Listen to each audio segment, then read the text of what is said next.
What's going on, everyone, and welcome back. So today, I'm pretty excited. We're gonna do, I guess it'd be kind of like a tech video type of thing. So what we got here is Game Boy Color. Yeah, Game Boy Color, and it's an older one. It is missing the back right here.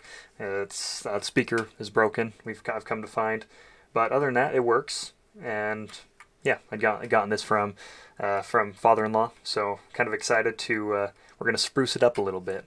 So what we're gonna do is we have a new case here. It just, well, different color, has the backing and everything on it.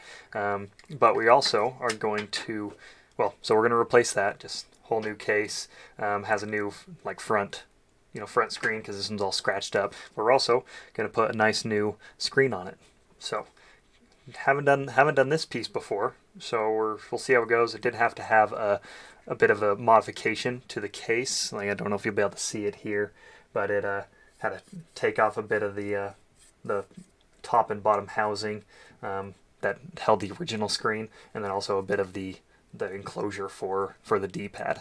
So yeah, it's one never done before, but pretty excited for it, especially, this is one of the newer screens from Retro Gaming Repair Shop, and it's a Game Boy Color IPS backlit screen. So I think it has some different color options that you can do, or I guess it would be overlays. So you can do kind of like the original Game Boy style, some like a sepia tone, basically some of the things you see on a lot of the filters on social media nowadays. But yeah, so kind of excited for it. The only other thing I've done with stuff like this is I did do the Game Boy Macro tutorial, where I took a DS Lite and basically took it apart, moved the speakers around, and then basically made it into a giant Game Boy. So had the Game Boy cartridge right here, put this new front of the case on it. It was, I believe, originally black and red, and yeah, so nice, kind of that transparent blue with the bar in the top here. But this one turned out pretty good. It took a lot longer than I had thought, but it was a lot of fun. So yeah, pretty excited to do this one. So here's the original, and here is what the new one is going to be. Has some color buttons with it as well that I have over here. So yeah, I'm going to cut to a different angle here, and yeah, we're going to see how this goes.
So we, as you see, we just finished up here.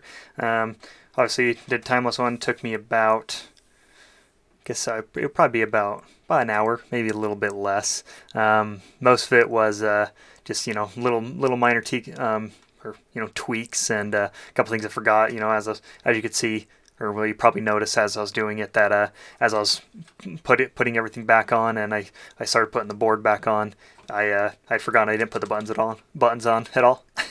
So I'm like, well, crap. So had to unscrew the board back, lift it up, put the buttons and the little pads underneath that back on. One thing I did notice, and you can see at the end there how I took it all back apart, or at least the back off of it, and resoldered some different wires onto the speaker. So yeah, the speaker didn't work. The original one wasn't. So there's it was status quo, I guess, for that. The new one didn't work as well, so I took it off, put different, switched out the speaker because I had two new ones, and then used some different wire, thinking maybe that would be part of it as well. Speaker still didn't work, so that is the unfortunate thing for that. But I did plug some headphones in, and the sound came in through there, so there's always that. Yeah, as you could see, I tried to demonstrate it a little bit. I was going, so there is the light sensor up at the top right here, where the communication port is, that allows you to adjust the brightness. So there is 8 levels of brightness. So it kind of makes it nice, especially when you're still using batteries to conserve the battery life. But honestly, man, I mean, it wasn't too bad. Like overall, I guess I did the speaker with it, which wasn't part of the backlit screen. Because I guess I did 3 different things here: tried to replace the speaker, the new case, and then did upgrade the screen. So honestly, overall though, I mean, maybe like a 4 out of 10 in terms of difficulty. Especially just for the soldering. I mean, all the pieces for the screen were extremely easy. The instructions had pictures on. I just got off Amazon from the retro game repair shop. Yeah, they had pictures on it of where to cut on the top, where to put the sticky tape, so that helps keep that screen in place, and it had little arrows of where to sit it so that the screen lines up within this box, because obviously that screen is a lot bigger. Yeah, I did find as I was doing it that I had cut off a little bit more on that screen than I needed to. So if you do it, just something to keep in mind of on those pictures. Really, I guess look at where those curves are, because I cut basically one corner too much, and so really as I was putting it on, if you hadn't have cut that corner off, then you could have easily just kind of rested it up there, and it would have been a lot easier. Of an alignment. Yeah. Other than that, I mean, yeah, it was fairly simple, and honestly, I really like the color scheme. How you've got the different color buttons now, versus with the atomic purple one that I had, the original, that it was just the plain black.